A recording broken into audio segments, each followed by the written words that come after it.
Dallas Buyers Club. It's been nominated for Best Picture Oscar. Matthew McConaughey's been nominated for Best Actor. Jared Leto's been nominated for Best Supporting Actor. Probably got some other nominations as well. I don't know. Fact is, people are talking about this. It's up for awards. I only just saw it. I have no idea what I thought yet. Hopefully it'll come out in our conversation. Sure. So, all right. Well, what are the particulars there, Dave? Yeah, allow me to set it up. For those that aren't aware of the movie, it is about Juan. I keep saying Juan. Ron Woodruff, an overtly heterosexual, homophobic man, lives in a trailer park. He was a rodeo gambler, and he's a pretty straight man, right? That's fairly important. This is loosely based on the true story as well. He was given 30 days to live at the height of the AIDS epidemic in the Loosely based, is it? I thought it was pretty close. So you're saying they took some liberties? So yeah, I guess I should probably say based. Okay. Loosely, yeah. I mean, people have been arguing as to whether Ron was actually that straight. People have been saying that maybe actually he was homosexual. Right. Maybe he was closeted. I'm not entirely sure. Okay. All I know is there's a big hubbub. There's always a hubbub. Mm-hmm. Yes. So to allow for the hubbub, I will say loosely based. Sure. And Fair we enough. will get no hubbub emails. So anyway. So yeah, he's given 30 days to live at the height of the AIDS epidemic, and medication by the FDA, Food and Drug Administration in the US, they're yet to approve anything to actually deal with this disease. And it was basically because, I mean, it seemed to have political and religious, and it had there were a lot of motivations behind why it took so long for the drugs to be approved. It's definitely a story that most people would be familiar with. Matthew McConaughey is playing Ron Woodruff. We have a clip here where Ron's character, because of these laws, he decided to go underground to source his own medication and to sell it on the black market to those in need because no one else was going to do it. This is a scene where he is in his office. Again, I use the term loosely, in a motel, and a doctor that he's been associated with discovers his operation. Arigato. What are you doing here? Well, I live here. Where's Rayon? You roommates? Not exactly. What are you doing here? Roger Thompson. This is my patient. You treating these people? Oh, they're treating themselves. With what? Vitamins, peptide T, DDC, anything but that poison you're hawking.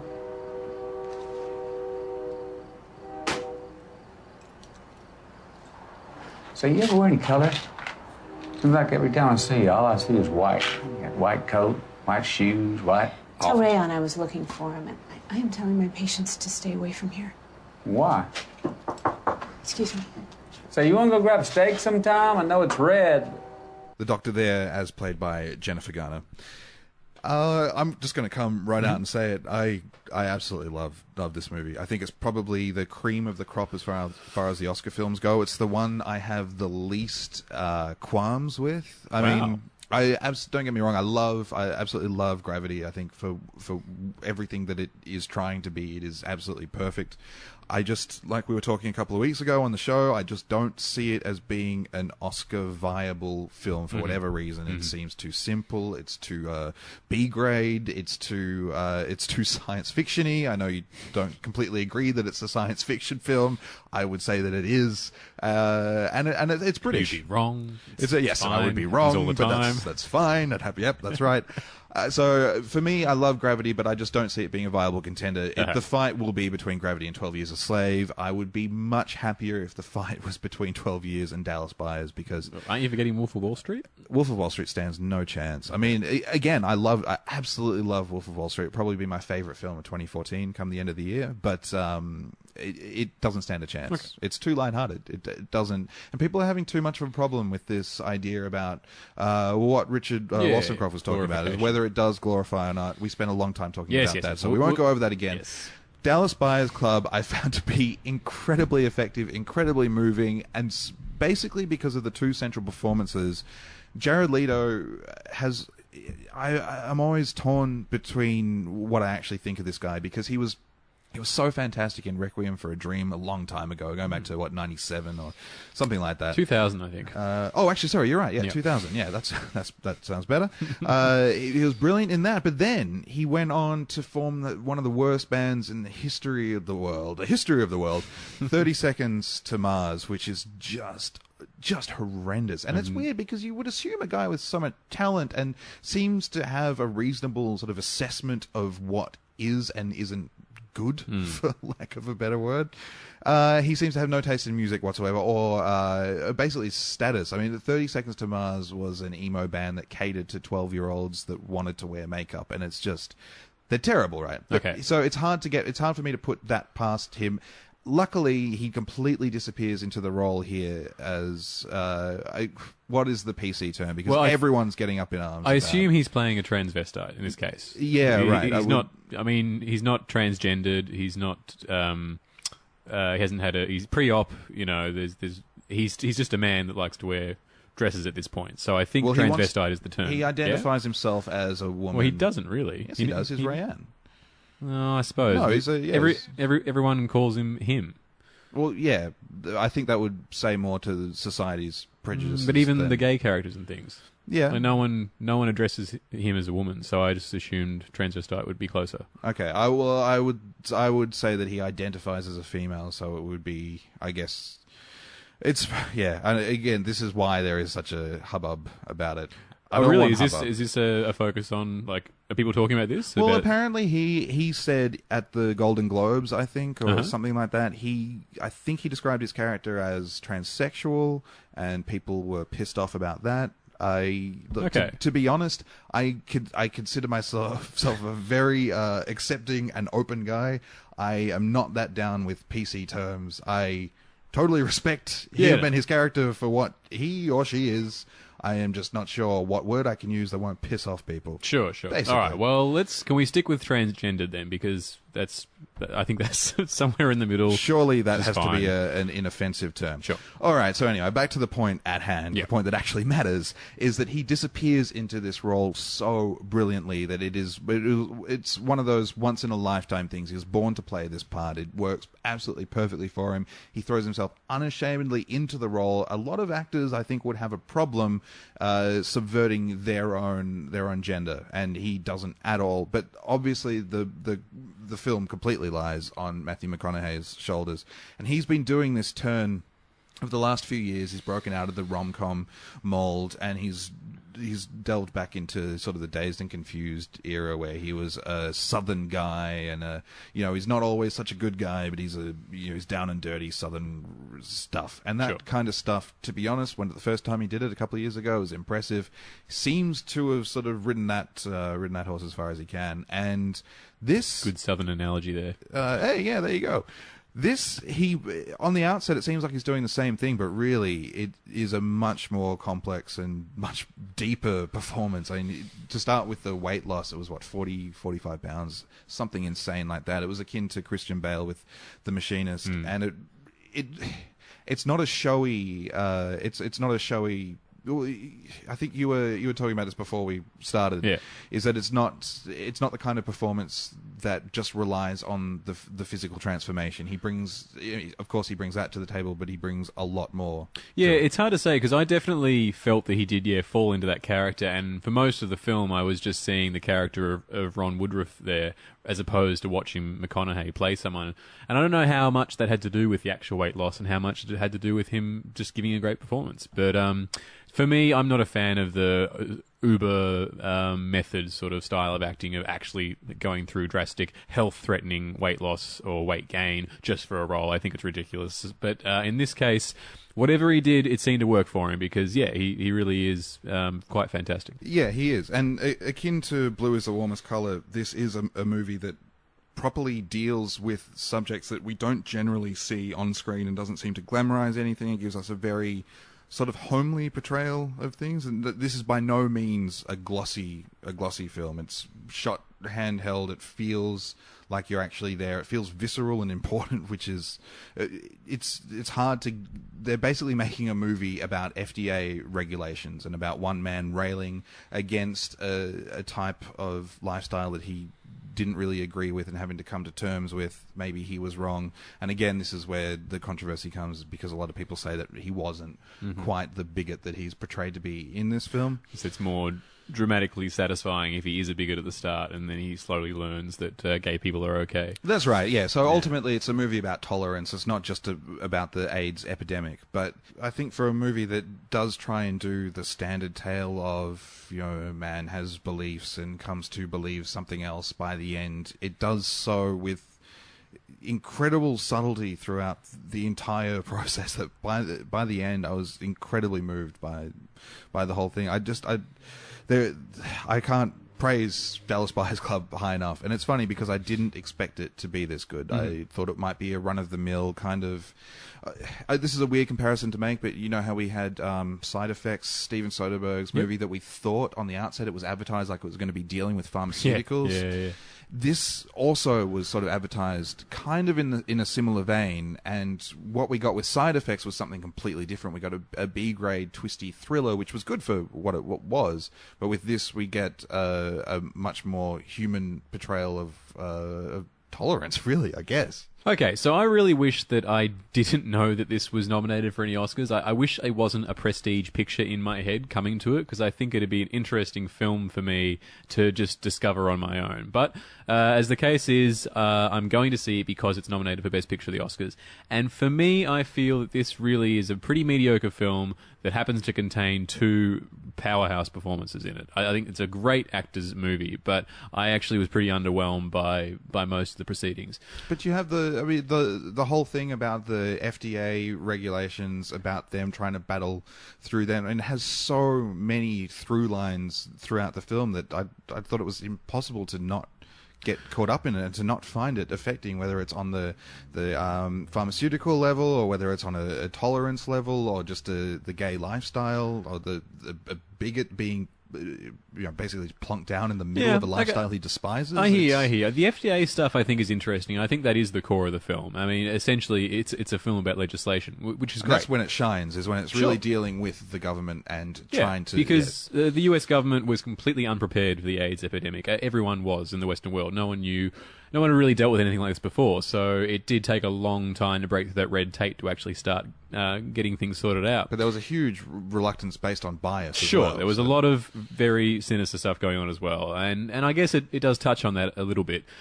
But for me, what you're talking about, this more personal story at the core of it, I didn't really see that. I don't think that story was really fleshed out that well, because you've got the guy... I mean, let's just forget about whatever the facts may be in real life, who this real guy was. Sure. Let's just look at the character in the film. He starts off as a red-blooded, all-American male, and through the circumstance, he has a bit of an outburst a couple of times at some gay characters, and then he starts working with them, and then he's fine. Like, for 80% of the film, he's fine with gay people, and there's really no drama or tension. It's just that sort of journey, that transition you're talking about, from going from a bigot to a believer, I guess. I didn't see it. I just felt it was all par for the course. I think it was pretty clearly laid out, though. It was a transition he was making initially because it was motivated by money. No, motivated by the desire to live was the motivation. Well, that was that's the initial motivation. He gets 30 days diagnosis to live, and that's that. And so he tries hard to get these uncleared drugs so he himself can survive. And then obviously making money is the next step. So it's a two-tier thing. He has to be involved with Jared Leto's character because, yes, he wants the drugs to live, but then also he sees Jared Leto's character as an inroad to a whole society that can make him very, very rich. But then I felt it was a much slower burn through this process of him being essentially an underground businessman. I don't think it was just one of those sort of snap changes. It was... The scene where Jared Leto's character meets him for the first time in the hospital, right? They're both in there for the same reason. They're both being treated for the AIDS virus. And initially, this takes about, 2 minutes. Initially, McConaughey's reluctant, and then he says, let's play some cards. And they play some cards together. And that is the point where he's okay with gay people. From then on in the film, he's fine with gay people. He was having a cramp, and she was helping him. It was...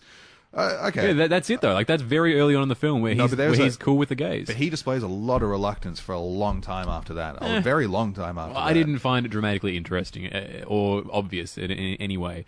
So, Jared Leto's character, Jared Leto's performance, just fantastic. Yeah, you are absolutely right. He's just astonishing. I don't think I've seen him in a film for years and years and years. He just seems to drop off the acting map for a while. Been too busy playing shit-ass music. There you go. But yeah, it's nice to have him back. And yeah, he looks great as a woman. He does. He really. He kind of makes a pretty attractive lady. He carries himself well. He's got the voice pitched to the right level where it's not a caricature. Yes. He does. Yes. He is playing a fully fleshed out character, and it's fantastic. Actually, you're right with that voice because that's a very important thing. Yeah. And that would be hideously misjudged to get that character wrong. Yep. He'd be lambasted for a long time, which is kind of why I'm surprised people are giving him so much grief over jokes he's made about how long it took to prepare to make him into a woman before filming and things like that. To be honest, it seems a little bit too politically. Okay. What are they saying? Well, I'm not sure exactly. This was all happening about 2 months ago, and this is one of the big drawbacks of getting one of the biggest Oscar films so late in the game. So late in the game, Yep. yeah, far too late. But he has been criticised for his acceptance speeches, I believe, at the Golden Globes. Is he being criticised by the LGBT community or by conservatives? No, by the LGBT community for not being sensitive to their plight, which I just think is absurd because he's bringing he brings such warmth and such obvious love and affection to a character that, like you said, could otherwise be a caricature. Yeah. So Matthew McConaughey's character also, he's a pretty hard to like guy, but I guess with McConaughey's performance, there was something about it that managed to draw me in, so that I had no problem feeling the plight of this man and going along with a guy whose morals are at a complete 180 from my own, at least to begin with. And it's interesting because normally you get a film, and a lot of people are saying this about Wolf of Wall Street, you get a character that's so hateable that you can't enjoy the film because he is so hateable. Would you agree that there's something about this movie that they do find a window into him somewhat that makes it more... No, because I don't really think he's hateable in the first place. I think he's just a guy. He's just playing a really believable character because he's just sort of a normal guy in the environment that he's grown up in. So he's a victim of his environment. I wouldn't even say victim. I'm just saying that he is the way he is because he's a product of his environment, and it's not he's not necessarily a bad character or a bad person. He's just a person, and he learns to sort of embrace this community around him because it's the only one he has. Because the straight world turns their back on him, and all his straight friends turn their back on him. So he's got no choice. He's either going to be lonely and curl up and die, or befriend the people that are going through the same stuff he is. But that's what I mean about a guy like that. If you start off with a guy that displays such reprehensible morals, why, in theory, why should we care when he starts to turn? What are these reprehensible morals you're referring to, though? Well, he's a bigot. I mean, he's incredibly homophobic. He's incredibly misogynistic. He's a rural, like, country Texan guy. I mean, I know where he's from. Yeah. But I know that's a stereotype, and that's a typical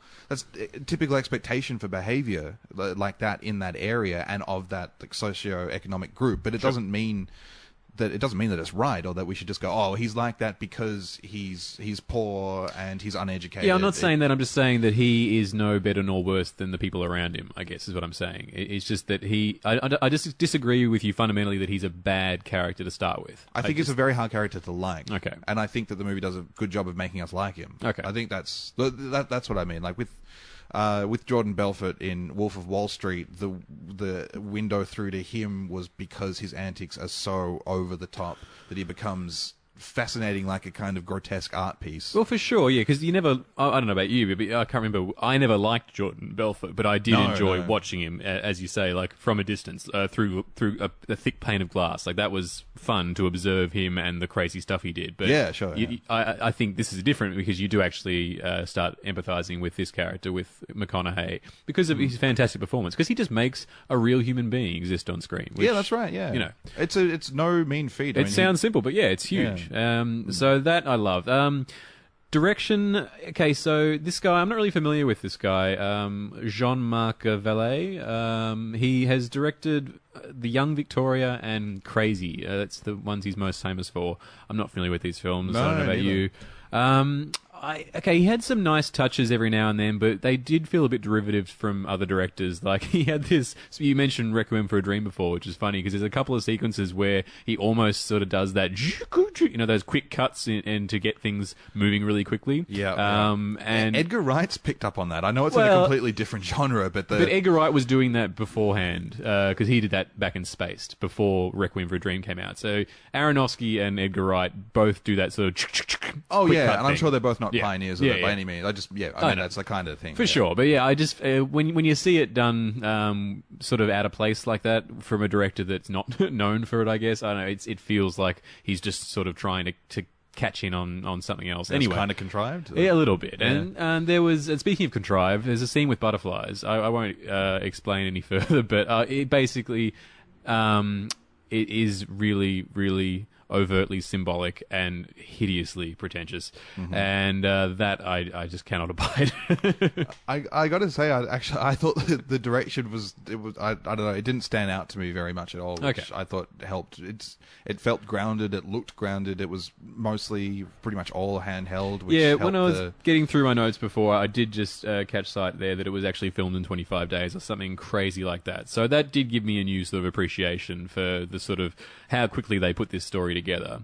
So I'm sure there wasn't much time for anything grand or setting up, massive dolly shots or whatever. It was just a matter of getting the job done. And he probably did a pretty workmanlike job. But that does really set it aside from all the other Oscar films and all general Oscar type films, because generally you're looking for a really polished, very clean, very premeditated kind of look to a film, and this I really think this sits outside. I mean, I'm kind of surprised by how much.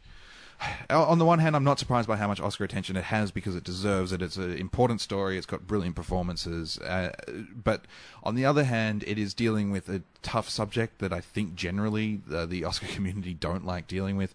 But then mainly it sits, like you said, it's shot in 25 days. It feels, I guess, for all intents and purposes, like a more independent film. I know, having just listened to Richard Wollstonecroft's interview, he would vehemently disagree, and I think that's fine, but the sort of the definition of independent has drastically changed over the last 10, 15 years. Yeah. It feels like it feels like it's set aside. It's sitting in a different category than all the other films that it's up against in the Oscars.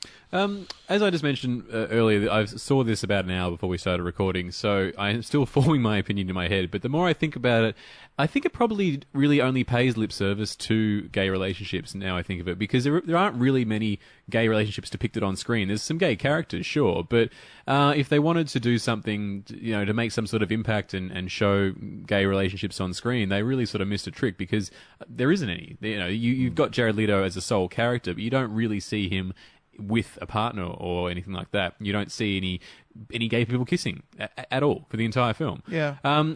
I guess I was thinking a lot about documentaries that are about this era. The one that I saw pretty recently, I think I talked about in the show briefly, called We Were Here, which was about the epidemic in San Francisco and featured a lot of talking heads of survivors talking about their experiences. And the thing that really struck me about that film was just the amount of death that these people went through, all their friends just dropping off like flies, and it happening so often that it became normal. And these sort of docos are just so incredibly just confronting and heartbreaking when you're just looking at people that have pretty much survived what would be considered a plague or a war, because that's the amount of death we're talking about. And this film, the subject matter is covering the same ground, but you don't really get that sense that characters are just dying left, right, and center, because it just doesn't seem to happen that much. It happens with one character towards the end that's kind of important to the plot, but I don't know. I think this film just pulled a lot of punches, and it just didn't really deliver where it should have, in my opinion. I'm not sure that there would have been room for that, though. It has such a microscopic view on the two characters it's dealing with. Yep. and it really is full. I mean, story-wise, there's not much room left. It doesn't have huge holes where anything else really could have been inserted into the plot. I don't think so. But I understand what you mean. It's definitely probably not as emotionally affecting as it could have been if there were relationships in the movie. I'm just not sure there was room, and I think that its general attitude towards its subject matter was so fond that you understood its sympathies towards the whole cause, the whole AIDS epidemic, and towards the burgeoning homosexual scene and the people becoming comfortable with coming out and trying to revolutionize sexuality. I don't think... I mean, yeah, it might have helped in a way, but it probably would have bloated it to a much longer running time. It was a very focused, concentrated story that had a good moral sense of direction. I don't think it needed any... You're probably right. There probably wasn't room for the sort of stuff that I'm talking about. I guess I just felt it needed to be there on the peripherals a bit more to give a little bit more weight to the overall arching themes of this story. And for me, it just focused too much on the FDA thing and not enough about the gay community, I guess. Because people, I just feel that this is going to get talked about as a really important film in years to come, and I just think they just missed a lot of chances to really make some real impact. I think if it's focusing on... I get what you mean, but if it's focusing on the US government's reluctance to approve any drug that was effective, and that's what ultimately is so heartbreaking about the film, is that they're researching drugs and approving drugs for trials that they know don't really work, and that a guy finds something that does really work, and he's not allowed to dispense it. There's a brilliant line towards the end of the movie. A judge says that the FDA was formed to protect people, not to prevent them getting help. And that basically feels like the crux of the film. It's dealing with the rise. It is the crux of the film. The judge is just a cipher, just to tell the audience, in case you didn't get it, this is the point of the film, guys. So I don't think it was condescending in that way at all. I thought it was a very vindictive moment. Yeah. I thought it was very important. I think that it was dealing in a different area that you're criticizing a part of it that doesn't exist. You're probably right. Hey, I'm not going to disagree with that point at all, Dave. You are probably correct. I think this film just didn't deliver what I was expecting, and I'm frustrated. All right. Okay. Well, we're running pretty long in the tooth here, so we'll start wrapping this up. Okay. Also out this week, says lots of